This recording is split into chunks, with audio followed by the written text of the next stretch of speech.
Subiron. Réponse rapide.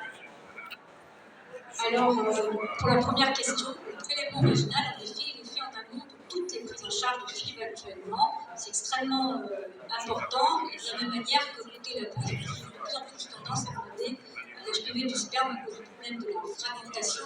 J'ai passé sur la diapositive parce que c'était très technique, mais aussi la part masculine, elle est tout aussi importante. De la même manière qu'on fait une spermoculture chez l'homme, chez la femme, on fait un PV, mais on le fait pour tout, même pour la FIV, puisqu'actuellement, les recours sont là et effectivement, je veux dire, il n'y a pas de problème, le microbiote est quelque chose et sa prise en compte en charge est extrêmement importante. Ça, c'est...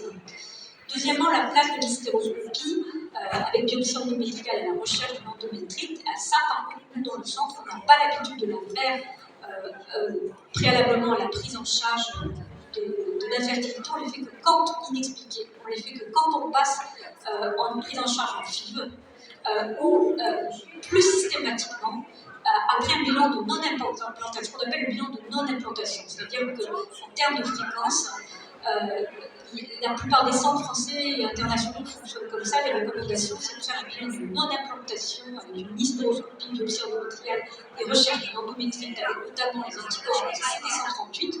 Parce que si vous demandez de l'anapathe et que vous n'avez pas les anticorps, ça ne sera pas pertinent. Et comme ça, un certain coup, on le fait vraiment dans le cadre d'un bilan de non-implantation tel que de définir après un transfert de 3 embryons à gros potentiel implantatoire. La troisième question, c'était sur quand introduire l'antagoniste. Donc, j'essaie de le résumer, mais c'est vrai qu'après, c'est très technique. Vous savez, tout comme moi, qu'un follicule devient potentiellement, a une capacité à entraîner à provoquer un échappement quand il est de taille supérieure à 13. Donc, si j'ai un follicule qui est à partir de 13 et que je veux gagner parce que je n'ai pas une synchronisation avec l'endométriale, effectivement, là, je vais introduire mon antagoniste. Le problème, quand même, c'est que si je l'introduis 2 jours et que je n'arrive pas à gagner en muqueuse, à partir du 3e jour, je ne peux pas trop le laisser traîner parce que le taux de grossesse diminue, vous avez un impact sur la fenêtre, sur la muqueuse d'implantation, et donc, du coup, vous allez être plutôt délétère. Vous allez gagner macroscopiquement, mais pas vrai cliniquement. Et puis la 4e question, c'était... Ben voilà, j'admirais que tu puisses retenir toutes les questions qui ont été posées. J'ai dit, elle y arrive. Non, il te manque la dernière. Allez, là, je mettez là. La technique, c'est qu'on ne pose jamais c'est que j'annonce d'abord la suite, que les choses soient claires. Hein. Donc, il y aura même madame une question pour dire, à ce moment-là, je vais l'arrêter pour respecter la pause café. Je vais vous donner des instructions. Donc, en fait, on ne pose jamais de base de pensée, on ne tracte pas, on ne cherche pas l'alignement. Donc, on prend en première intention, je pense qu'on est tous ici, un cathé souple. Et en fait, je vais prendre un cathé rigide que si je ne fasse pas en souple. Mais normalement, je suis censée en amont avoir fait mon test de transfert et avoir parfaitement mon péricole. Parce que si je ne passe pas, en général, je préfère faire une hystéroscopie dilatation. Effectivement, là, je fais ma biopsie endométriale. La logistique, elle est là, je vais regarder le truc. Mais elle aura d'abord été, enfin, j'aurais d'abord fait une hystéroscopie dilatation en amont. Donc, quand elle arrive pour le transfert, tout ça, ça a été cadré. Donc, c'est exceptionnel qu'on n'arrive pas à passer en cathé souple. Si je suis passée en cathé souple sur mon test de transfert, on garde bien sûr sur nos observes.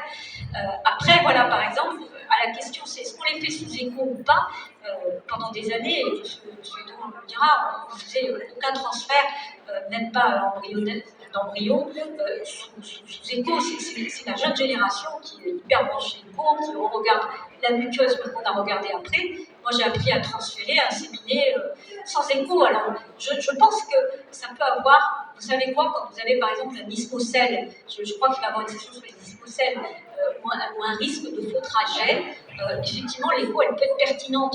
Mais sinon, je ne pense vraiment pas qu'elle va améliorer les résultats. Voilà. Parfait, merci. Allez, la dernière question, donc, madame. J'aimerais bien que vous trouviez l'utilité du dosage de la progestérone dans les inséminations.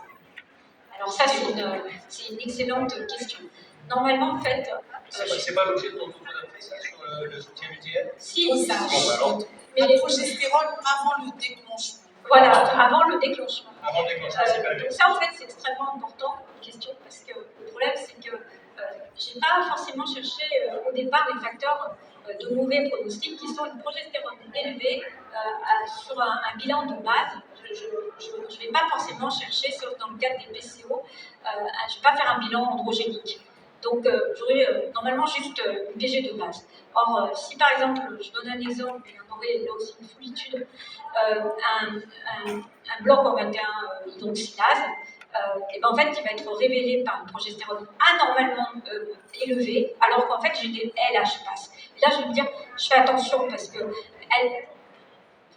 je ne l'ai pas, je ne l'aurai pas parce que je ne la prescris pas. Justement. Donc, du coup, je ne vais pas rechercher moi systématiquement un bloc, c'est ce que je dis. Donc, il y a deux cas de figure. Il y a tout l'axe pathologique, physiopathologiquement anormal de la surrénale que je peux voir se dessiner parce que j'ai une progestérone qui est trop haute avec une LH basse.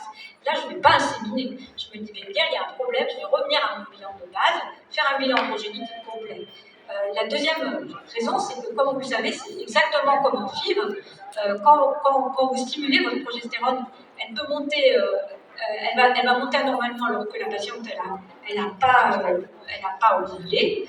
Il y a toutes les causes qui sont fonctionnelles, que vous allez faire votre bilan de base, qui va être normal, et qu'on va mettre nous sous hydrocortisone, pour bloquer à 10 mg par jour, tout simplement, pour pouvoir bloquer cette montée de la progestérone qui va être fonctionnelle et délétère à ma fenêtre d'implantation. Très bien, merci beaucoup. Alors, retour à 10h45 pour la reprise.